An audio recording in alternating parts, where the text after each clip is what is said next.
ਅਗਲੀ ਵੱਡੀ ਖਬਰ ਦਿੱਲੀ ਸਿੱਖ ਗੁਰਦੁਆਰਾ ਪ੍ਰਬੰਧਕ ਕਮੇਟੀ ਦੀ ਚੋਣ ਦੇ ਨਾਲ ਜੁੜੀ ਹੋਈ ਤਾਂ ਡੀਐਸਜੀਐਮਸੀ ਚੋਣ ਦੀ ਵੋਟਰ ਲਿਸਟ ਦਾ ਮਾਮਲਾ ਸਾਹਮਣੇ ਆਇਆ ਹੈ। ਹਾਈ ਕੋਰਟ ਨੇ ਕੇਜਰੀਵਾਲ ਸਰਕਾਰ ਨੂੰ ਨੋਟਿਸ ਜਾਰੀ ਕਰ ਦਿੱਤਾ ਹੈ। ਗੁਰਦੁਆਰਾ ਚੋਣ ਡਾਇਰੈਕਟੋਰੇਟ ਤੋਂ ਵੀ ਜਵਾਬ ਮੰਗਿਆ ਗਿਆ ਹੈ। ਸ਼੍ਰੋਮਣੀ ਅਕਾਲੀ ਦਲ ਦਿੱਲੀ ਦੀ ਪਟੀਸ਼ਨ ਤੇ ਇਹ ਨੋਟਿਸ ਜਿਹੜਾ ਜਾਰੀ ਕੀਤਾ ਗਿਆ ਅਗਲੇ ਸਾਲ ਮਾਰਚ ਦੇ ਵਿੱਚ ਪ੍ਰਸਤਾਵਿਤ ਹੈ। ਦਿੱਲੀ ਸਿੱਖ ਗੁਰਦੁਆਰਾ ਮੈਨੇਜਮੈਂਟ ਕਮੇਟੀ ਦੀ ਇਲੈਕਸ਼ਨ ਜਿਹੜੇ ਨੇ ਪ੍ਰਸਤਾਵਿਤ ਕੀਤੇ ਗਏ ਨੇ ਅਗਲੇ ਸਾਲ ਮਾਰਚ ਦੇ ਵਿੱਚ। ਔਰ ਦੱਸ ਦਈਏ ਕਿ ਪਿਛਲੇ ਦਿਨੀ ਦਿੱਲੀ ਹਾਈ ਕੋਰਟ ਨੇ ਮੌਜੂਦਾ ਵੋਟਰ ਲਿਸਟ ਤੇ ਵੀ ਡੀਐਸਜੀਐਮਸੀ ਚੋਣ ਕਰਵਾਉਣ ਦੀ ਮਨਜ਼ੂਰੀ ਦਿੱਤੀ ਸੀ। ਇਸ ਦੇ ਨਾਲ ਹੀ ਜਿਸ ਨੂੰ ਅਕਾਲੀ ਦਲ ਦਿੱਲੀ ਨੇ ਚੁਣੌਤੀ ਦਿੱਤੀ ਸੀ। ਤੁਹਾਨੂੰ ਦੱਸ ਦਈਏ ਕਿ ਹਾਈ ਕੋਰਟ ਨੇ ਸਾਫ਼ ਤੌਰ ਤੇ नोटिस जारी कर दिता है। केजरीवाल सरकार को नोटिस जारी किया गया है और अगले साल मार्च महीने दे विच डीएसजीएमसी चोण होनी है। और तुहानू भी दस दईए कि पिछले दिन ही दिल्ली हाई कोर्ट ने मौजूदा वोटर लिस्ट ते भी डीएसजीएमसी चोण करवाउण दी मंजूरी दित्ती सी जिस नूं अकाली दल दिल्ली ने चुनौती दे दित्ती सी।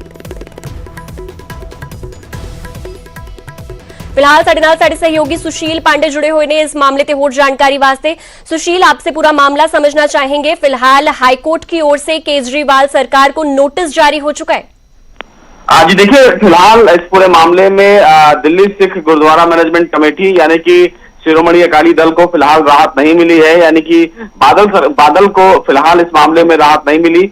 उनकी तरफ से एक याचिका दाखिल की गई थी दिल्ली हाई कोर्ट में जिसमें उन्होंने जो मार्च में चुनाव होने वाला है गुरुद्वारा चुनाव उसको लेकर ये कहा था कि जो वोटर लिस्ट है वोटर लिस्ट पुराने साल के मुताबिक ही करवाने का आदेश हाई कोर्ट ने अभी परसों या नरसों दिया था, जिसको लेकर उन्होंने एक याचिका दाखिल की थी और ये कहा था कि दिल्ली हाई कोर्ट दोबारा उस मामले पर विचार करे। लेकिन फिलहाल इस याचिका पर सुनवाई करते हुए दिल्ली सिख गुरुद्वारा मैनेजमेंट कमेटी की उस याचिका पर सुनवाई करने से सुप्रीम कोर्ट ने मना कर दिया है। लेकिन इस मामले में उन्होंने कहा है कि जो जवाब तलब किया गया है वो गुरुद्वारा चुनाव निदेशालय को नोटिस जारी किया है, दिल्ली सरकार को नोटिस जारी किया है कि इस मामले पर जवाब दें। हालांकि पुनर्विचार उस पूरे जो वोटर लिस्ट है उस पर पुनर्विचार करने की मांग की गई है। हालांकि फौरी राहत नहीं दी गई है इस पूरे मामले में दिल्ली सिख गुरुद्वारा मैनेजमेंट कमेटी को। देखना यह है कि जब इस मामले में दोनों डिपार्टमेंट अपना जवाब दाखिल करेंगे यानी कि दिल्ली सरकार और गुरुद्वारा चुनाव निदेशालय, तो इस मामले में दिल्ली हाईकोर्ट का क्या कुछ आदेश होता। तो फिलहाल सुशील, हाई कोर्ट की ओर से क्या डेडलाइन दी गई है? दोनों पक्ष कब अपने जवाबदेही रख सकते हैं, अपनी स्टेटमेंट कब रख सकते हैं आगे? जी देखिए, इन तमाम लोगों को फिलहाल 3 हफ्ते का समय दिया गया है क्योंकि 2021 मार्च में चुनाव होने वाला है। दिल्ली सिख गुरुद्वारा मैनेजमेंट कमेटी का 3 हफ्ते का समय फिलहाल हाईकोर्ट ने इन तमाम लोगों को प्रदान किया है कि 3 हफ्ते में इन दोनों लोगों को अपना जवाब देना है कि चुनाव को लेकर ये दोनों जो लोग हैं यानी कि दिल्ली सरकार और निदेशालय सिख गुरुद्वारा मैनेजमेंट कमेटी वो क्या कुछ इस मामले में कहते हैं। हालांकि हाईकोर्ट ने अपने आदेश में स्पष्ट कर दिया था कि जो पुनर्विचार जो मतदान को लेकर जो लिस्ट बनाई गई है वो पुराने साल के ही लिस्ट पर चुनाव करवाया जाएगा। लेकिन ये तमाम लोग ये कह रहे हैं कि नए जो चुनाव आयोग द्वारा जो लिस्ट बनाया गया है उस पर चुनाव करवाया जाए। लेकिन दिल्ली हाईकोर्ट ने फिलहाल इस मामले में उनके किसी भी मांग को मानने से मना कर दिया है। शुक्रिया सुशील इस खबर पर पूरी जानकारी के लिए। तो तुहानू दस दिए कि डीएसजीएमसी चोणां ਜਿਹੜੀਆਂ ਨੇ ਉਹ अगले साल मार्च ਦੇ ਵਿੱਚ ਹੋਣੀਆਂ ਤੈਅ ਨੇ, पर उस तो पहला हाई कोर्ट ने केजरीवाल सरकार ਨੂੰ नोटिस जारी कर दिता है और गुरुद्वारा चोण डायरैक्टोरेट तो भी इसका जवाब मंगया गया है। और दरअसल पिछले दिनी दिल्ली हाई कोर्ट ने मौजूदा वोटर लिस्ट ते ही डीएसजीएमसी चोण करवाउण दी मंजूरी दित्ती सी जिस नूं अकाली दल दिल्ली ने चुनौती दे दित्ती सी। और इस ते बाद हुण 3 हफ्ते दा समा जिहड़ा है ਉਹ ਦੋਹਾਂ ਧਿਰਾਂ ਨੂੰ ਦਿੱਤਾ ਗਿਆ ਜਿਸ ਦੇ ਨਾਲ ਉਹ ਆਪਣਾ ਸਟੇਟਮੈਂਟ ਅੱਗੇ ਰੱਖ ਸਕਦੇ ਨੇ।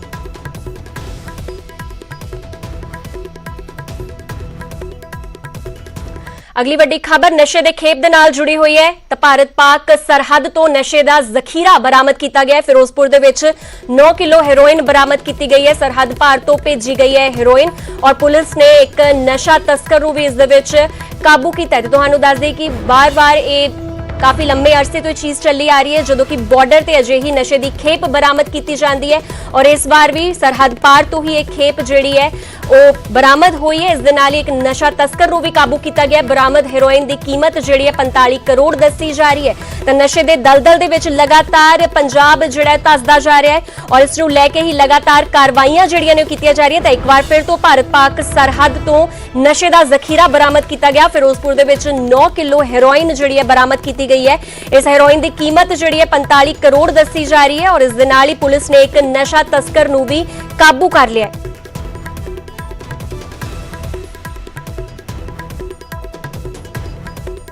ਫਿਲਹਾਲ ਇਸ ਮਾਮਲੇ ਤੇ ਹੋਰ ਜਾਣਕਾਰੀ ਵਾਸਤੇ ਸਾਡੇ ਸਹਿਯੋਗੀ ਮਨਦੀਪ ਕੁਮਾਰ ਸਾਡੇ ਨਾਲ ਜੁੜ ਚੁੱਕੇ ਨੇ ਫਿਰੋਜ਼ਪੁਰ ਤੋਂ। ਮਨਦੀਪ, ਕਿੰਨੀ ਨਸ਼ੇ ਦੀ ਖੇਪ ਜਿਹੜੀ ਹੈ ਟੋਟਲ ਬਰਾਮਦ ਹੋਈ ਹੈ? ਕਿ ਕੋਈ ਹਥਿਆਰ ਵੀ ਨਾਲ ਬਰਾਮਦ ਹੋਏ ਜਾਂ ਫਿਰ ਕੋਈ ਦਸਤਾਵੇਜ਼ ਜਿਹੜਾ ਪੁਸ਼ਟੀ ਕਰਦਾ ਹੋਵੇ ਕਿ ਇਹ ਜਿਹੜਾ ਸ਼ਖਸ ਗ੍ਰਿਫਤਾਰ ਹੋਇਆ ਹੈ ਸਰਹੱਦ ਪਾਰ ਤੋਂ ਹੈ?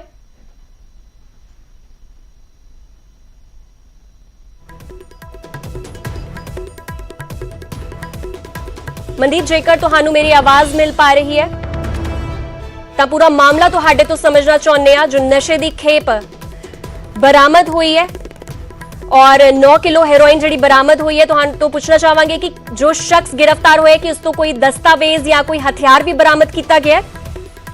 ਇਸ ਨਸ਼ਾ ਤਸਕਰ ਨੇ ਦੱਸਿਆ ਹੈ ਕਿ ਜਿਹੜੀ ਇਹ ਹੈਰੋਇਨ ਦੀ ਖੇਪ ਹੈ ਇਹ ਭਾਰਤ ਪਾਕ ਸਰਹੱਦ ਦੇ ਉੱਪਰ ਪਾਕਿਸਤਾਨ ਦੇ ਵੱਲੋਂ ਮੰਗਾਈ ਗਈ ਸੀ, ਜਿਸ ਨੂੰ ਅਲੱਗ-ਅਲੱਗ ਇਲਾਕਿਆਂ ਦੇ ਵਿੱਚ ਭੇਜੀ ਜਾਣੀ ਸੀ। ਹੁਣ ਪੁਲਿਸ ਇਸ ਤੋਂ ਪੁੱਛਗਿੱਛ ਕਰ ਰਹੀ ਹੈ ਔਰ ਕੁਝ ਦੇਰ ਬਾਅਦ ਇੱਕ ਵੱਡਾ ਖੁਲਾਸਾ ਜਿਹੜਾ ਪੁਲਿਸ ਸਾਹਮਣੇ ਕੀਤਾ ਜਾ ਸਕਦਾ ਹੈ। ਜੀ, ਤੇ ਮਨਦੀਪ, ਕੀ ਕੁਝ ਦੱਸਿਆ ਜਾ ਰਿਹਾ ਹੈ? ਸ਼ਖਸ ਕਿੱਥੋਂ ਦਾ ਰਹਿਣ ਵਾਲਾ ਹੈ? ਕਿਹੜੇ ਪਿੰਡ ਨੂੰ ਬਿਲੋਂਗ ਕਰਦਾ ਹੈ?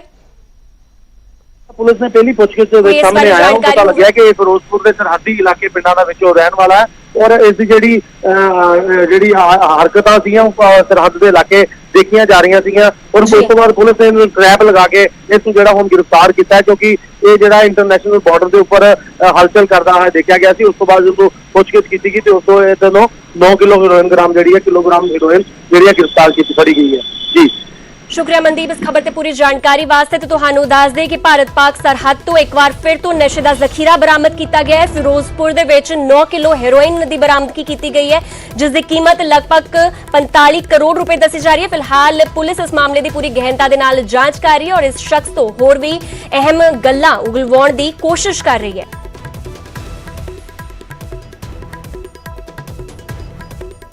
ਅਗਲੀ ਵੱਡੀ ਖਬਰ ਖੰਨਾ ਤੋਂ ਆ ਰਹੀ ਹੈ ਜਿੱਥੇ ਕਿ ਇੱਕ ਮਹਿਲਾ ਪਾਣੀ ਦੀ ਟੰਕੀ ਤੇ ਚੜ ਗਈ ਔਰ ਉਸ ਤੋਂ ਬਾਅਦ ਪ੍ਰਸ਼ਾਸਨ ਨੇ ਸਮਝਾ ਬੁਝਾ ਕੇ ਇਸ ਨੂੰ ਹੇਠਾਂ ਉਤਾਰਿਆ। ਪੈਟਰੋਲ ਦੀ ਬੋਤਲ ਵੀ ਇਸ ਮਹਿਲਾ ਨੇ ਆਪਣੇ ਨਾਲ ਖੜੀ ਹੋਈ ਸੀ। ਇਸ ਦੇ ਨਾਲ ਹੀ ਕਿਸੇ ਮਾਮਲੇ ਦੇ ਵਿੱਚ ਸੁਣਵਾਈ ਨਾ ਹੋਣ ਤੋਂ ਇਹ ਮਹਿਲਾ ਬੇहद ਨਾਰਾਜ਼ ਸੀ ਜਿਸ ਤੋਂ ਬਾਅਦ ਰੋਸ ਵਜੋਂ ਇਹ ਪਾਣੀ ਦੀ ਟੰਕੀ ਤੇ ਚੜ ਗਈ ਔਰ ਪੁਲਿਸ ਵੱਲੋਂ ਇਸ ਨੂੰ ਬੇहद ਸਮਝਾਇਆ ਗਿਆ। ਕਾਫੀ ਸਮਾਂ ਲੱਗਿਆ ਇਸ ਨੂੰ ਸਮਝਾਉਣ ਦੇ ਵਿੱਚ ਔਰ ਉਸ ਤੋਂ ਬਾਅਦ ਇਸ ਨੂੰ ਸਮਝਾ ਬੁਝਾ ਕੇ ਟੰਕੀ ਤੋਂ ਹੇਠਾਂ ਉਤਾਰਿਆ ਗਿਆ। ਇਸ ਦੇ ਨਾਲ ਹੀ ਜਿਸ ਵੇਲੇ ਇਹ ਟੰਕੀ ਤੇ ਚੜੀ ਉਸ ਵਕਤ ਇਸ ਦੇ ਨਾਲ ਪੈਟਰੋਲ ਦੀ ਬੋਤਲ ਵੀ ਮੌਜੂਦ ਸੀ, ਯਾਨੀ ਕਿ ਇਹ ਹੋ ਸਕਦਾ ਸੀ ਆਪਣੇ ਆਪ ਨੂੰ ਜਾਨੀ ਨੁਕਸਾਨ ਪਹੁੰਚਾ ਦਿੰਦੀ। ਕਿਸੇ ਮਾਮਲੇ ਦੀ ਸੁਣਵਾਈ ਨਾ ਹੋਣ ਤੋਂ ਇਹ ਮਹਿਲਾ ਨਾਰਾਜ਼ ਸੀ। ਫਿਲਹਾਲ ਇਸ ਮਾਮਲੇ ਤੇ ਹੋਰ ਜਾਣਕਾਰੀ ਵਾਸਤੇ ਮੇਰੇ ਸਹਿਯੋਗੀ ਗੁਰਦੀਪ ਸਾਡੇ ਨਾਲ ਜੁੜ ਚੁੱਕੇ ਨੇ ਖੰਨਾ ਤੋਂ। ਗੁਰਦੀਪ, ਕੀ ਕੁਝ ਪੂਰਾ ਮਾਮਲਾ ਹੈ ਤੁਹਾਡੇ ਤੋਂ ਸਮਝਣਾ ਚਾਹੁੰਦੇ ਹਾਂ। ਆਖਿਰਕਾਰ ਕੀ ਮਾਮਲਾ ਸੀ ਅਜਿਹਾ ਜਿਸ ਦੀ ਸੁਣਵਾਈ ਨਾ ਹੋਣ ਤੋਂ ਇਹ ਮਹਿਲਾ ਜਿਹੜੀ ਹੈ ਬੇहद ਪਰੇਸ਼ਾਨ ਸੀ? ਐਕਚੁਅਲੀ ਜਦ ਮੈਂ ਤੁਹਾਨੂੰ ਦੱਸਣਾ ਚਾਹਾਂਗਾ ਜਿਹੜਾ ਮਾਮਲਾ ਸੀਗਾ ਇਹ ਮਹਿਲਾ ਜਿਹੜੀ ਹੈਗੀ ਹੈ ਇਹਦੇ ਬੇਟੇ ਤੇ ਪੁਲਿਸ ਵੱਲੋਂ ਇੱਕ ਮਾਮਲਾ ਦਰਜ ਕੀਤਾ ਗਿਆ ਸੀ ਵਾਹਨ ਚੋਰੀ ਕਰਨ ਦਾ। ਜੀ, ਤੇ ਉਸ ਤੋਂ ਬਾਅਦ ਪੁਲਿਸ ਇਹਦੇ ਬੇਟੇ ਨੂੰ ਪਕੜਨ ਵਾਸਤੇ ਜਦ ਘਰ ਦੇ ਵਿੱਚ ਰੇਡ ਕਰਦੀ ਸੀ ਤਾਂ ਉਸ ਚੀਜ਼ ਤੇ ਪਰੇਸ਼ਾਨ ਸੀ। ਮਹਿਲਾ ਦਾ ਆਰੋਪ ਹੈ ਕਿ ਉਹਦਾ ਬੇਟਾ ਜਿਹੜਾ ਬੇਕਸੂਰ ਹੈ ਔਰ ਪੁਲਿਸ ਉਹਨੂੰ ਜਾਣਬੁੱਝ ਕੇ ਫਸਾ ਰਹੀ ਹੈ।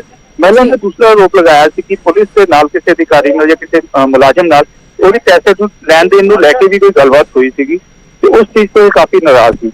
तो पुलिस ने काफी मुशक्कत की थी। साडे नायब तहसीलदार मौजूद सी, सिविल प्रशासन और पुलिस प्रशासन ने काफी बुझाने के बाद भी महिला जब थले नहीं उतरी तो एक महिला के जानकार ने बुलाया गया। महिला जानकार जो उन्होंने टैंकी से भेजा गया तो फिर वो समझा बुझा के महिला को थले लेके आया।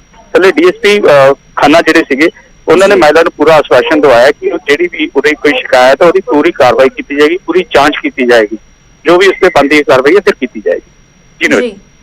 शुक्रिया गुरदीप इस खबर ते पूरी जानकारी वास्ते। तुसीं देख सकते हो तस्वीरां, एक महिला जिहड़ी है पानी की टंकी ते चढ़ी हुई है और रोज वजों पानी की टंकी ते चढ़ी। दरअसल इसके बेटे ते एक मुकदमा जिहड़ा है दर्ज किया गया सीगा, एक वाहन चोरी नूं लैके मुकदमा दर्ज होया सी, जिस तो बाद ये बेहद तंग परेशान हो गई सी और उस तो बाद ये टंकी ते चढ़ गई और उस दौरान इसके हत्थ दे विच पेट्रोल की बोतल भी सी, यानी कि ये अपना जानी नुकसान करने की फिराक दे विच सी। पर उस तो बाद प्रशासन वालों इसनूं समझाया बुझाया गया और उस तो बाद इसनूं थल्ले उतार लिया गया।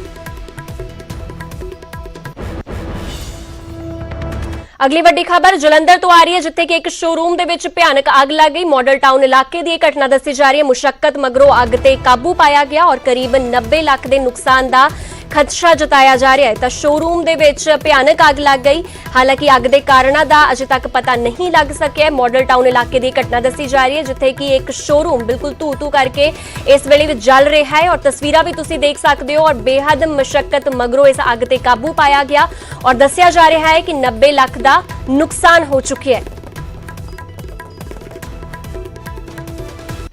6:15 ਸਾਨੂੰ ਆਪਣੀ ਸਾਹਮਣੀ ਸ਼ਾਪ ਸਵੀਟ ਸ਼ਾਪ ਤੋਂ ਉਹਨਾਂ ਦੇ ਸਟਾਫ ਦਾ ਰਕੇਸ਼ ਦਾ ਫੋਨ ਆਇਆ ਕਿ ਭਾਜੀ ਤੁਹਾਡੀ ਦੁਕਾਨ ਤੇ ਨਾ ਹਲਕੀ ਹਲਕੀ ਧੂੰਆਂ ਸਰਕਦਾ ਪਿਆ ਵਾ। ਅਸੀਂ ਇੱਥੇ ਪਹੁੰਚੇ ਆ ਤੇ ਬਾਹਰੋਂ ਕਿਤੇ ਕੋਈ ਸ਼ਾਰਟ ਸਰਕਟ ਆਇਆ ਕਿ ਕਿਸੇ ਨੂੰ ਕੁਝ ਨਹੀਂ ਪਤਾ ਹੋਇਆ, ਬਸ ਧੂੰਆਂ ਨਿਕਲਣਾ ਸੀ। ਅਸੀਂ ਆਏ ਆ, ਦਰਵਾਜ਼ਾ ਖੋਲ੍ਹਿਆ, ਆ ਕੇ ਪੁਲਿਸ ਨੂੰ ਕਾਲ ਕੀਤੀ, ਫਾਇਰ ਬ੍ਰਿਗੇਡ ਨੂੰ ਕਾਲ ਕੀਤੀ ਤੇ ਬਾਕੀ ਦਾ ਸਾਰਾ ਨਜ਼ਾਰਾ ਤੁਹਾਡੇ ਸਾਹਮਣੇ ਹੀ ਪ੍ਰੋਪਰ ਤੁਹਾਡੇ ਪੁਲਿਸ ਸ਼ਾਪ ਦੇ ਕਿੰਨਾ ਕੁ ਨੁਕਸਾਨ ਹੋਇਆ ਭਾਜੀ? ਭਾਜੀ ਕਰੀਬਨ ਆਪਣਾ 75 ਲੱਖ ਤੋਂ ਮਤਲਬ ਆਪਣਾ ਕਰੀਬਨ 90 ਲੱਖ ਰੁਪਏ ਜਾਂ 1 ਕਰੋੜ ਰੁਪਏ ਦੇ ਵਿੱਚ ਸਟਾਕ ਪਿਆ ਸਾਰਾ ਅੰਦਰ ਤੁਹਾਡੇ ਸਾਹਮਣੇ। 100 ਫਿਟਿੰਗ ਸਭ ਟੋਟਲੀ ਡੋਮਿਨੇਸ਼ਨ ਹੋ ਗਈ, ਖਾਲੀ ਹੋ ਗਈ।